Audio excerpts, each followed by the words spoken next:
বলো বলো বলো কাপুসকা আম্মু বলছে শুরু থেকে বলো।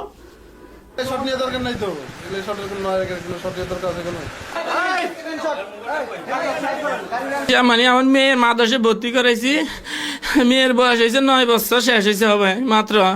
মাদ্রাসায় ভর্তি করেছি, ফর্ম ফিল আপ লাগবে আর ওই ছবি দেওয়া লাগবে। তো আরেক তুই দোকান থেকে যায় একটা ছবি আর ফর্ম ফিল আপ ফটোকপিটা করে লই আন নিবন্ধনের, একে জন্ম নিবন্ধনের। পরে আধা ঘন্টার মতন দেরি হয়ে গেছে, কি এতক্ষণ লাগেনি। ওর আম্মু কয় কয় এতক্ষণ লাগে, ওরে এই ফইলে করে আইতে জান্নাতেই দৌড়ে আইছি।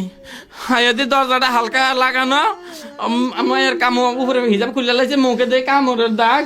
তারপরে দেখতে আসি আপনি ওই তাড়াতাড়ি হ্যান্ড কাপড় গোছাই ভরে। আমি কি সে মা তুই এখানে এতক্ষণ লাগে, এখানে লগাই আমার পাও আছে ধরে ভাই আমার ক্ষমা করে দেন, আমি শয়তানের ফান্দে পড়ছি, আপনি আমার যা বিচার। ওর বাবার জন্ম আইডি কার্ডের ফটোকপি লাগবো, আমার আইডি কার্ডের ফটোকপি লাগবো, ওর জন্ম নিবন্ধন কার্ড লাগবো।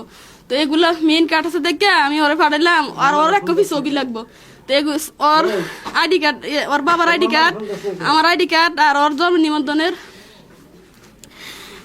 ওই ফটো এডিট আনছি ফটো করানোর লাগে। আর ওর লাগে ছবি, এই ছবি করার জন্য তো আমার মায়ের এখানে আনছে, নাহলে তো ভিতরে তো না, বাইরে তো না, আমার মায়ের ভিতরে কোনোদিন আইতো না। ছবি করার লাগবে দেখে ভিতরে